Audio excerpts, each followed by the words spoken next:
اعوذ باللہ من الشیطان الرجیم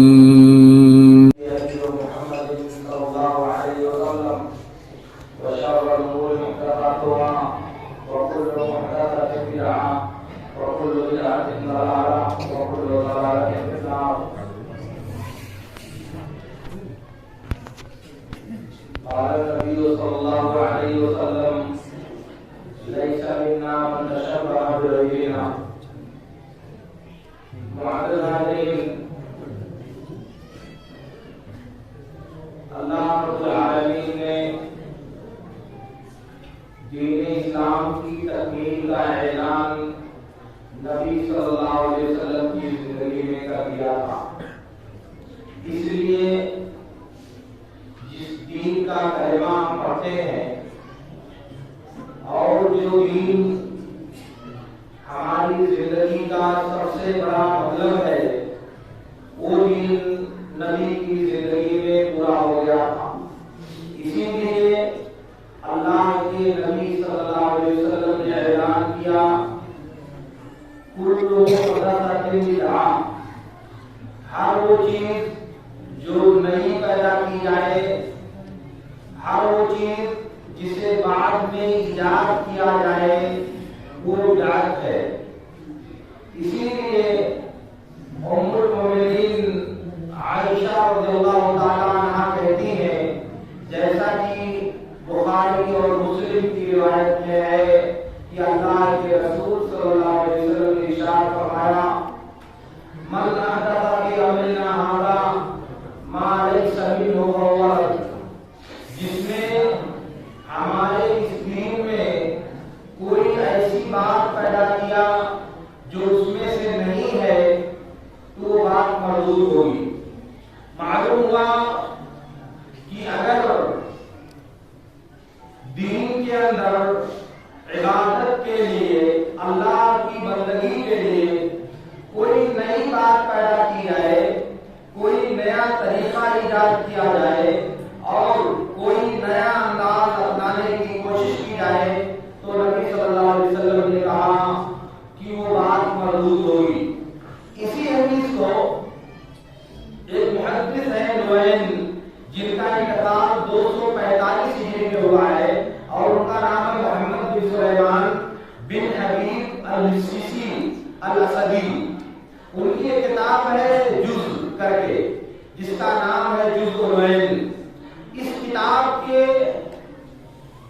71 نمبر حدیث پہ یہی حدیث انہوں نے اپنی سند سے روایت کیا ہے، یعنی ابراہیم بن سعد عن ابیہ عن القاسم بن محمد عن عائشہ رضی اللہ تعالی عنہا.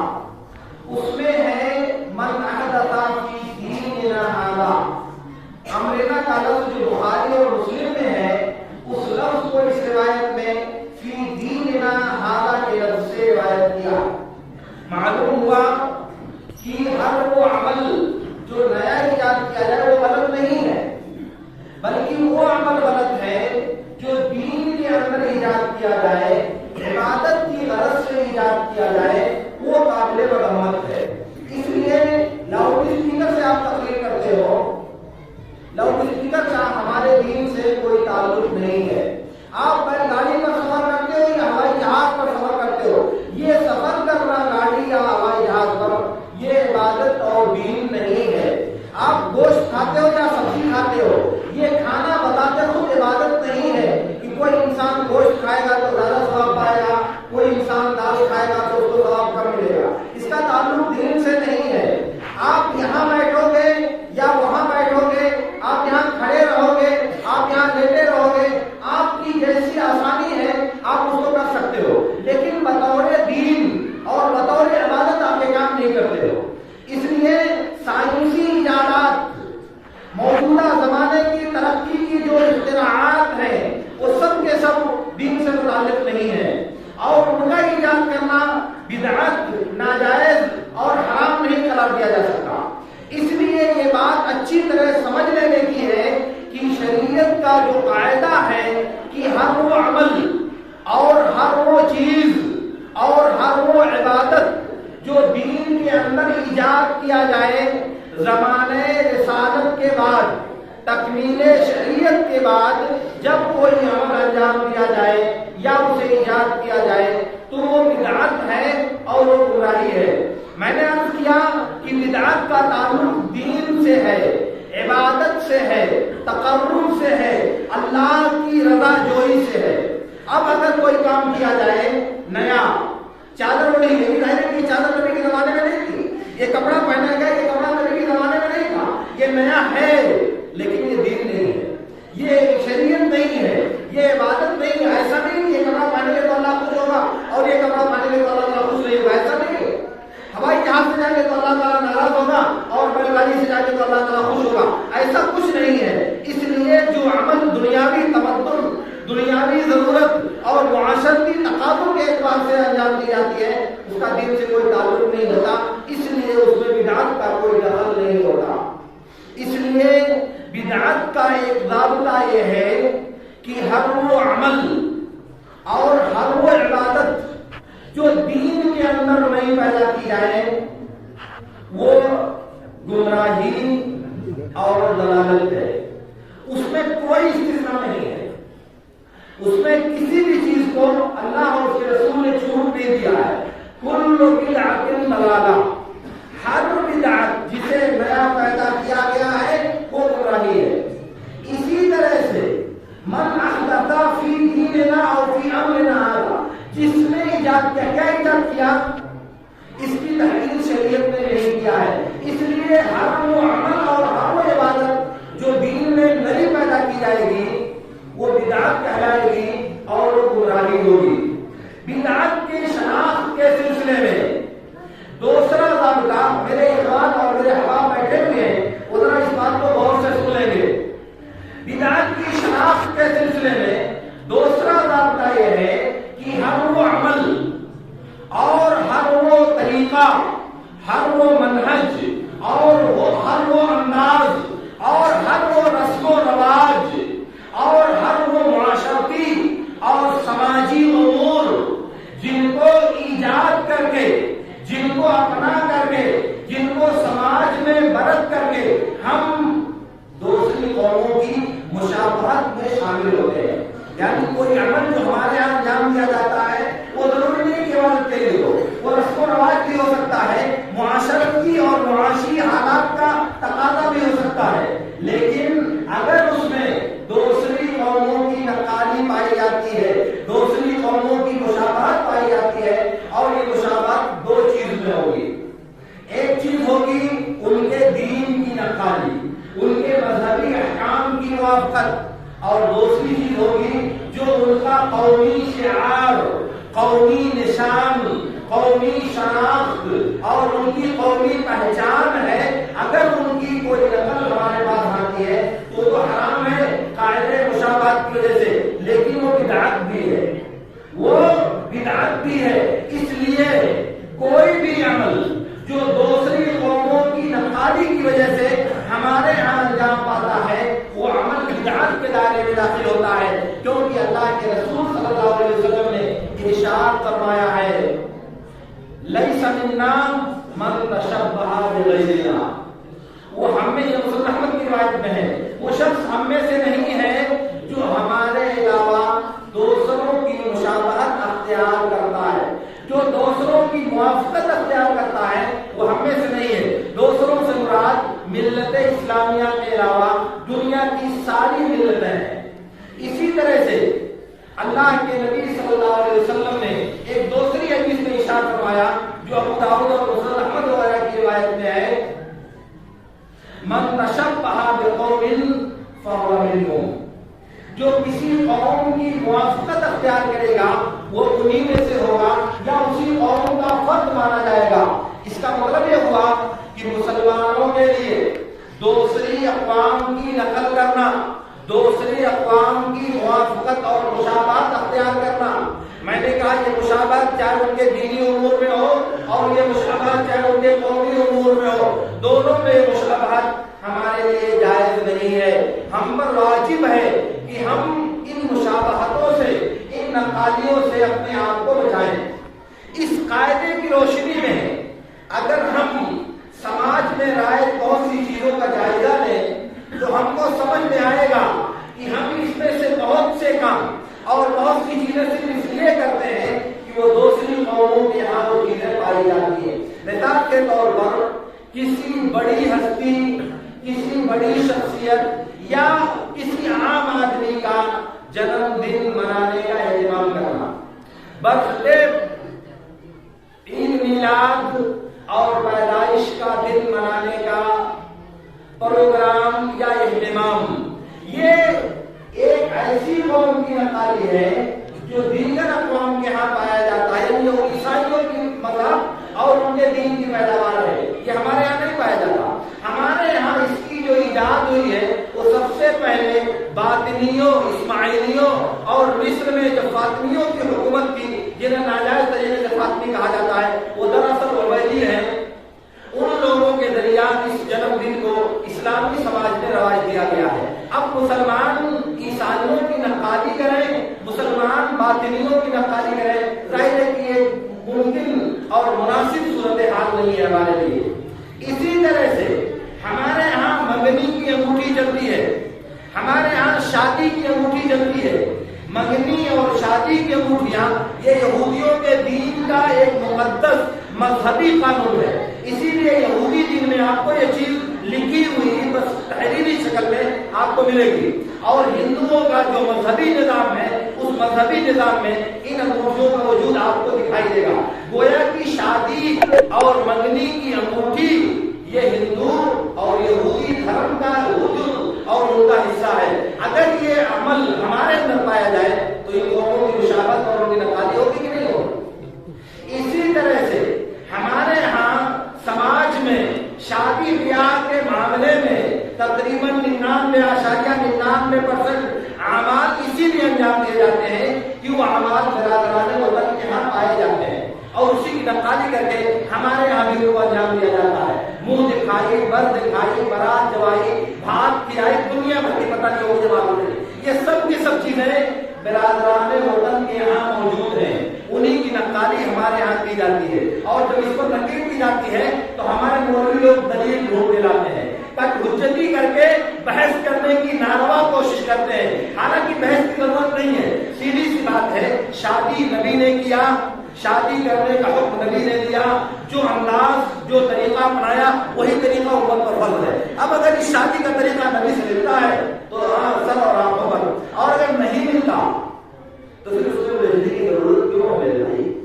نبی کی زندگی تو ایسا نہیں ہے ہمارے لیے، نبی کی زندگی ہمارے لیے بہترین نمونہ نہیں ہے. اگر ہے آپ مومن ہیں تو پھر دائیں اور بائیں دیکھنے کی ضرورت تو پیش آتی ہے. اسی کا ایک جز ہے، کوئی گھر بنانے کے بعد اس میں کا ادھاٹن کیا جاتا ہے جس کو ہمارے یہاں گھر بوجھ کے نام سے یاد کیا جاتا ہے. یہ گھر بوجھ ایک برہمنی قانون ہے جو وید کے ذریعہ برہمن سماج میں پایا جاتا ہے، اور اس گھر کو مقدس اور پاکیزہ بنانے کے لیے اور اس گھر سے بلاؤں کو دور کرنے کے لیے وہ پنڈتوں کے ذریعہ وہاں وید پڑھواتے ہیں. پنڈتوں کے ذریعہ اس گھر میں ان کی جو مقدس آیات ہیں ان کے پڑھنے کا اہتمام کیا جاتا ہے. مسلمان وید تو نہیں پڑھوا سکتا نا. مسلمان نے گھر بنایا تو اب گھر بنانے کے لیے بیچارہ کیا کرے گا؟ مولوی صاحب کو بلاتا ہے. مولوی صاحب آئیں گے، قرآن پڑھیں گے، مولوی صاحب آئیں گے، ان کو دعوت کھلائی جائے گی، مولوی صاحب آئیں گے، وہاں تقریر کریں گے. شکل وہی ہے، کام وہی ہے، حقیقت وہی ہے، تصور وہی ہے، فکر وہی ہے، لیکن شکل بدلنے کی کوشش نہیں ہے. کیونکہ بھائی وہ تو مسلمان نہیں ہے نا کہ وہ قرآن پڑھائیں گے، وہ مسلمان تو نہیں کہ وہ تقریر کروائیں گے، وہ مسلمان تو نہیں کہ اللہ اور اس کے رسول کا نام مجلس میں اور گھر میں لوائیں گے. وہ اپنے دھرم کے اعتبار سے وہ پڑھواتے ہیں، اس کو قرآن سے بدل کر ہمارے لوگ انجام دیتے ہیں. اور اس کے بعد بحث ہوتی ہے. اس میں حرج کیا بھائی؟ اس نے بھائی تقریر کروایا، دین کا کام ہے، کھانا کھلایا ثواب کا کام ہے، اب تو کیا پریشانی ان کاموں سے؟ نہیں میرے دوستوں، پریشانی یہی ہے کہ یہ عمل ہمارے دین کا جز نہیں، برادران وطن کے دین کا جز ہے، اور ہمارے لیے جائز نہیں ہے کہ ہم اپنے دین میں دوسروں کے دین کی نقالی کرتے پھریں. اسی طرح سے مسجدوں کی جب تعمیر کرنی ہوتی ہے تو سنگ بنیاد رکھنے کے لیے کسی بزرگ ہستی پر نظر اتفاق ڈالی جاتی ہے اور اسے مدعو کیا جاتا ہے کہ وہ آئے گا اور سنگ بنیاد رکھے گا. پہلی اینٹ یا پہلی جو چھری ماری جائے گی، بنیاد کی جو پہلی کیا کہتے ہیں کدال چلائی جائے گی وہ بزرگ صاحب چلائیں گے، شخصیت صاحب کو سنگ بنیاد فلاں بزرگ کے ذریعہ رکھا گیا۔ اور پھر جب تعمیر ہو جائے گی مسجد، اس میں نماز کے آغاز کا مسئلہ پیش آئے گا، تو اب اس کے بعد مولوی صاحب کو یا اسی جیسی کسی دوسری مقدس ہستی کو مدعو کیا جائے گا مسجد کا افتتاح شاندار کرنے کے لیے، خوبصورت افتتاح کرنے کے لیے کسی بزرگ ہستی پر نظر ڈالی جائے گی، اور اس کے بعد پھر نمازوں کا ابتدا یا نماز پڑھنے کی شروعات کی جائے گی۔ اب آپ اس کو دیکھیں کہ نبی صلی اللہ علیہ وسلم نے مدینے کی زندگی میں پہلے مسجد قباء اور پھر مسجد نبوی کی تعمیر کیا، اس کے بعد اپنے گھر کی تعمیر کیا۔ گھر آپ کا مسجد سے متصل ہے، قباء کی مسجد بنائی، نہ سنگ بنیاد کی ضرورت پیش آئی، نہ اس کا افتتاح کرنے کے لیے کسی پروگرام کی ضرورت پیش آئی۔ مسجد نبوی بنائی گئی، نبی اور صحابہ نے مل کر تعمیر کیا، نماز شروع ہو گئی، کسی پروگرام کی ضرورت پیش نہیں آئی۔ اپنا گھر بنایا، گھر بنانے کے بعد اس میں رہنے لگے، نہ قرآن خوانی کی ضرورت آئی اور نہ کسی بزرگ ہستی کو بلا کر اس کا افتتاح کرنے کی ضرورت پیش آئی۔ تو اگر یہ بات دین ہوتی، اگر یہ بات شریعت ہوتی تو نبی صلی اللہ علیہ وسلم نے پہلے کیا ہوتا، مسجد نبوی کا شاندار افتتاح کیا ہوتا، شاندار طریقے سے اس کو اپنے صحابہ کے ذریعہ انجام دلوایا ہوتا۔ نہیں کیا تھا، چلو کوئی بات نہیں ضروری تھی، لیکن اجازت تو دی ہوتی، بیان تو کیا ہوتا۔ اسی لیے یہ ایسے ہی ہے، جب نبی نے کسی کام کو ترک کر دیا تو اس کا ترک کرنا ہمارے لیے سنت ہے، اور اس کا نہ کرنا ہمارے لیے سنت ہے۔ اس کا نہ کرنا ہمارے لیے سنت ہے اور اس کا کرنا ہمارے لیے بدعت ہے۔ جیسے مثال کے طور پر ہم لوگ عید کی نماز پڑھنے جاتے ہیں، کیا کر نماز پڑھنے جاتے ہیں، لیکن اس کے لیے نہ اذان کہتے ہیں اور نہ اقامت کہتے ہیں، نہ اذان کہتے ہیں نہ اقامت کہتے ہیں۔ ہمارے پاس شریعت کے نصوص میں کوئی ایسی حدیث نہیں ملتی جس میں نبی صلی اللہ علیہ وسلم نے یہ کہا ہو کہ عید کی نماز کے لیے نہ اذان کہو نہ اقامت کہو، ایسی کوئی دلیل نہیں۔ لیکن ہم نہ اذان کہتے ہیں نہ اقامت کہتے ہیں، کیوں بھائی؟ اس لیے کہ جابر بن عبداللہ بن عباس اور بہت سے صحابہ کرام کہتے ہیں کہ صلیت مع النبی صلی اللہ علیہ وسلم العیدین غیر مرۃ ولا مرتين فلم يؤذن لها ولم يقم، اور دوسرا لفظ ہے من غیر اذان ولا اقامہ۔ ہم نے کئی مرتبہ نبی کے ساتھ عید کی نماز پڑھی، ایک دو مرتبہ نہیں، کئی مرتبہ نماز پڑھی، لیکن بغیر اذان اور بغیر اقامت کے۔ تو نبی نے نہیں کیا، اس لیے اذان اور اقامت نہیں کرنا یہ سنت ہے نبی کی، اس لیے اذان اور اقامت نہیں کی جائے گی۔ اسی طرح سے مسجد بنائی، نماز شروع کر دیا، افتتاح نہیں کروایا، معلوم ہوا کہ اس کا نہ کرنا یہ نبی کی سنت ہے اور اسے انجام دینا یہ ہمارے لیے بدعت ہے۔ تو نبی کا عمل، آپ کا فعل ہمارے لیے دین ہے۔ اسی طرح سے نبی کا ترک، نبی کا نہ کرنا، نبی کا کسی کام کو چھوڑ دینا، یہ ہمارے لیے چھوڑ دینا سنت ہے اور اس کو کرنا بدعت ہے۔ لیکن یاد رہے کہ جس عمل کو نبی صلی اللہ علیہ وسلم نے چھوڑ دیا ہے، اس عمل کو کرنے کا سبب، اس عمل کو کرنے کا تقاضا نبی کے زمانے میں موجود ہو اور کوئی رکاوٹ نہ ہو، کوئی مانع نہ ہو، تب جا کر کے اس کا ترک، اس صورت کا ترک ہمارے لیے سنت ہوگا۔ مثال کے طور پر نبی صلی اللہ علیہ وسلم نے تراویح کی نماز با جماعت 3 دن پڑھانے کے بعد بقیہ دن پڑھانا چھوڑ دیا۔ کیوں بھائی؟ اس لیے کہ ایک مانع پایا گیا، رکاوٹ پائی گئی۔ اس رکاوٹ کی وجہ سے نبی صلی اللہ علیہ وسلم نے زندگی کے بقیہ حصے میں جماعت کے ساتھ امامت نہیں کروائی یا جماعت کے ساتھ تراویح کی نماز نہیں پڑھائی۔ کیا وجہ ہے؟ بخاری اور مسلم کی روایت میں ہے، اللہ کے رسول صلی اللہ علیہ وسلم نے ارشاد فرمایا، انی خشیت ان تفرض علیکم، ارے اس لیے میں نے نہیں پڑھا کہ مجھے ڈر ہوا کہ کہیں یہ نماز تمہارے اوپر فرض نہ کر دی جائے۔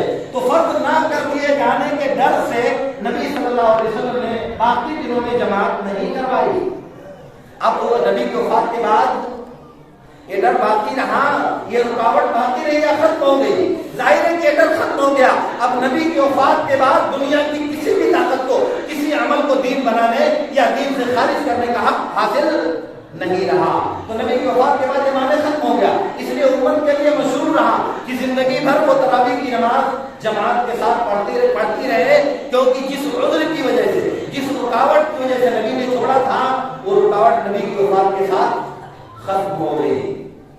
تو یہ ضروری ہے کہ اس عمل کا سبب اور تقاضا نبی کی زندگی میں پایا جائے اور کوئی رکاوٹ نہ ہو.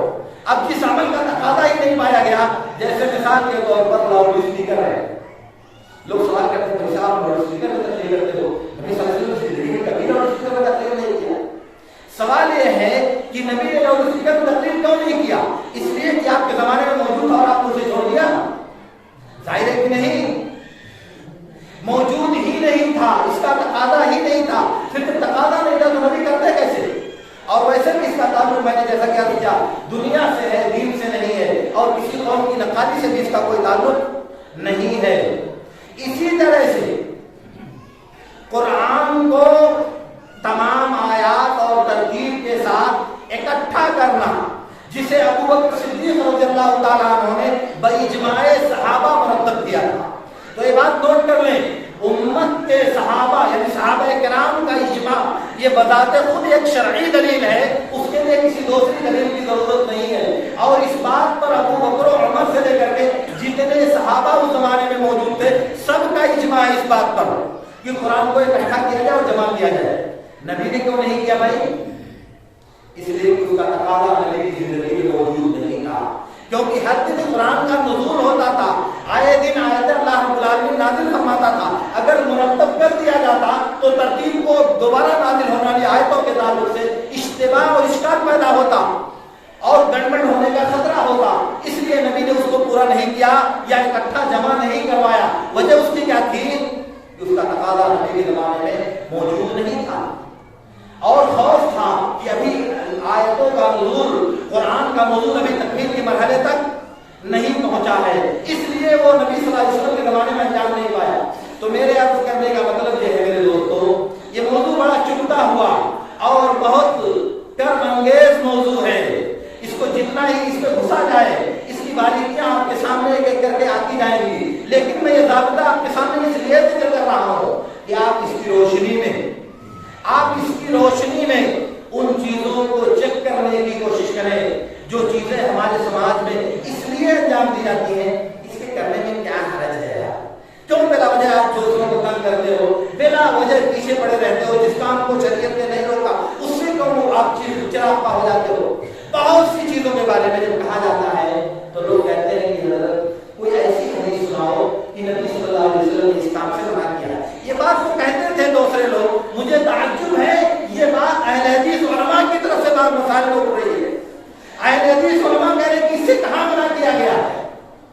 اب آپ بتائیں, اگر اس سے منع نہیں کیا گیا ہے تو من احدث فی دیننا ھذا کا مفہوم کیا ہوگا؟ بعد میں پیدا کیے جانے والے کن اعمال کو شامل کیا جائے گا ہوتے ہیں.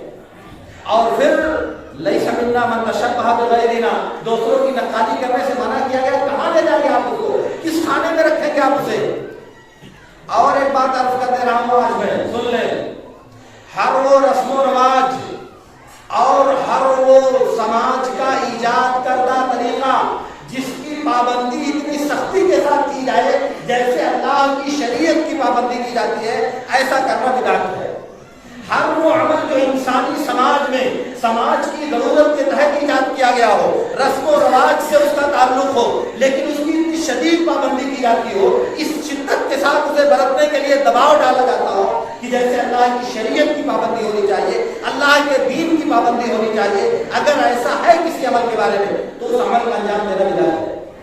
آپ سن لیں, اس کا تعلق دین سے نہیں ہے, اس کا تعلق عبادت سے نہیں ہے, اس کا تعلق ہے معاشرت سے, سماج سے, رسم و رواج سے. لیکن پریشانی کیا ہے؟ پریشانی یہ ہے کہ انسانوں کے بنائے ہوئے کام کو, انسانوں کے تراشے ہوئے عمل کو اللہ کے بتائے ہوئے قانون پر فوقیت دی جا رہی ہے, اس سے بڑھ کر سمجھا جا رہا ہے. بیٹا نماز نہیں پڑھے گا چلے گا, کوئی بات نہیں, کوئی نکر نہیں کی جائے گی, لیکن سماج کے کسی رسم و رواج پر اگر اس نے ضرب لگانے کی کوشش کیا تو پھر اس کی خیریت نہیں ہے, پھر اس کی خیریت نہیں ہے. یہ مثال میں نہیں ذکر کرنا چاہتا, مثال آپ خود اپنے سماج سے نکال لو, ورنہ سینکڑوں مثالیں پڑی ہوئی ہیں ہمارے سامنے کہ ہمارے ہاں ہمارے سماج کا جو عرف ہے, جو رسم و رواج ہے, اس کے بارے میں ہم بہت حساس ہیں, بہت فکر مند ہو جاتے ہیں.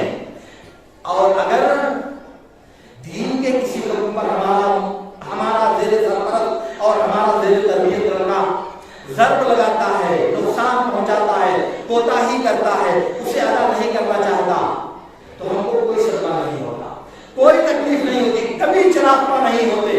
اللہ کے دین پر عمل نہ کرنے کے لیے کبھی ہمارے ماتھے پر شکن نہیں پیدا ہوتی. لیکن اگر رسم و رواج کا کوئی دل چھو جاتا ہے تو سوچو, آپ غور کرو, آپ ہوتا ایسا کہ نہیں ہوتا. اور یہ چیز بدعت ہے. اس لیے اعمال کا دائرہ جو شریعت نے چھوڑ دیا ہے وہ اس حد تک ہے کہ وہ اللہ کی شریعت کو متاثر نہ کرے, اللہ کی شریعت کو اسے غلبہ نہ دیا جائے, اللہ کی شریعت سے اسے آگے نہ بڑھایا جائے. اس لیے جب کوئی عمل انسانوں کا اپنا بنایا ہوا اپنی تمدنی اور سماجی ضروریات کے تابع ہو تو اسے اسی حد تک رہنے دینا چاہیے. جس کا جی چاہے گا کرے گا, جس کا جی نہیں چاہے گا نہیں کرے گا. ضرورت ہوگی تو اپنائے گا, نہیں ضرورت ہوگی چھوڑ جانے دو. لیکن جانے دو کے بعد آپ ناراض ہونے لگے, ارے یہ کون سی بات ہے. میں اصل میں مثال نہیں ذکر کرنا چاہتا کیونکہ میں نے کہا کہ موضوع بہت کانٹے دار ہے. مثال کے طور پر لڑکی کی بارات آتی ہے اور اس میں لوگوں کو دعوتیں دی جائیں, گاؤں کے لوگوں کو اپنی بیٹی کی شادی کی دعوت دی جائے. آپ تلاش کرو یہ دعوت کہاں سے آئی ہمارے دل میں. نبی کی بیٹیوں کی شادی ہوئی, صحابہ کی بیٹیوں کی شادی ہوئی, کسی نے بتاؤ کہ لڑکی والوں نے دعوت کا اہتمام کیا ہو. لڑکی کے باپ اور اس کے بھائیوں نے دولہے کے گھر والوں کو کھانا کھلانے کا اہتمام کیا ہو. تلاش کرو آپ کہیں, سنت کے ذخیرے کو الٹو, سیرت کو پڑھو, نبی کے اخلاق و کردار کی کتابیں تلاش کرو, آپ کو کہیں نہیں ملے گا, آپ کو کہیں دکھائی نہیں دے گا. لیکن اگر کسی نے دعوت نہیں کیا تو گاؤں میں اس کا جینا ہو جائے گا, گاؤں میں اس کی زندگی مشکل بنا دی جائے گی. کیوں بھائی, کس وجہ سے, کون سے دین کا کام اس نے ترک کر لیا. یہی نا کہ سماج میں ایک غلط چیز چل رہی ہے. ہندوؤں کی نقالی میں اس دعوت کا اہتمام کیا گیا ہے اور وہ دوسرے دھرم کے دین کا قانون ہے, وہ ان کا مذہب ہے, وہ اگر اس کو ترک کر دیا تو کیا گناہ کا کام کیا. نہیں, وہ ہماری زمین کو بھڑکانے کے لیے, ہماری غیرت کو آگ دکھانے کے لیے کافی ہے. وہ ہم چراغ ہو جاتے ہیں. اسی کا نام ہے بدعت, اسی کا نام ہے بدعت. میں نے کہا کہ مثالیں بہت ہیں سماج میں. بہرحال میں آپ کو جو بات بتانا چاہ رہا ہوں وہ صرف یہ ہے کہ ہمارے دین میں اللہ رب العالمین نے جو قانون دیا ہے وہ یہ ہے کہ دین نبی کی زندگی میں پورا ہو گیا ہے. اس لیے اس کے بعد اگر دین کے نام پر کوئی نئی چیز پیدا کی جائے تو بدعت ہوگی. اور پھر ہمارے دین کے مکمل ہونے کے بعد ہمارے لیے جائز نہیں ہے کہ ہم دوسری قوموں کی طرف دیکھیں, ان کی کچھ چیزیں اپنے اندر برآمد کرنے کی کوشش کریں, چاہے وہ چیزیں ان کے مذہب کا جز ہو اور چاہے ان کی تو کا قومی شعار اور قومی نشان ہو. ان تمام چیزوں میں ہمارے لیے مشابہت اختیار کرنا جائز نہیں ہے. اور اسی سلسلے کی یہ چند مثالیں ہیں جن میں سے بہت مختصر طور پہ 2-4 چیزیں میں نے آپ کے سامنے ذکر کیا ہے. ورنہ بات ہے اگر آپ اس پر غور کرو گے, سماج کے اعمال کو اس کسوٹی پر توڑنے کی کوشش کرو گے تو مجھے امید ہے کہ اللہ رب العالمین آپ کو مزید چیزیں خود سے آپ کے ذہن اور فکر میں ڈالے گا. شرط یہ ہے کبھی آپ غور کریں, کبھی آپ بیٹھیں, کبھی آپ سنجیدہ ہوں, کبھی آپ سنجیدگی کے ساتھ اپنی زندگی کے روزمرہ کے معاملات پر غور کریں. میرے دوستو, آپ پر فرض ہے, یہ اللہ رب العالمین کا فریضہ ہے آپ کے اوپر کہ آپ اپنے زندگی میں دین کا کوئی کام کرنے سے پہلے اس کے بارے میں جستجو کریں, اس کے بارے میں پتہ لگائیں, اس کے شرعی حکم کے بارے میں آپ معلومات حاصل کریں. آپ پر فرض ہے کرنے سے پہلے کوئی بھی کام آپ کرنا چاہتے ہیں, کوئی بھی عمل آپ انجام دینا چاہتے ہیں, اس کے بارے میں تلاش کریں. نبی کا دین کیا ہے, نبی کی شریعت کیا ہے, نبی کی رہنمائی کیا ہے, نبی کا اسوہ حسنہ کیا ہے, اس سلسلے میں نبی کا تعامل کیا ہے. آپ دیکھیں, غور کریں, تلاش کریں. اللہ رب العالمین کے حکم کی تعمیر میں جب آپ یہ قدم اٹھاؤ گے اللہ رب العالمین آپ کی رہنمائی دے گا. اللہ رب العالمین سے بھی دعا ہے کہ اللہ رب العالمین ہمیں ان باتوں کو سمجھنے اور ان سے بہترین باتوں پر عمل کرنے کی توفیق عطا فرمائے.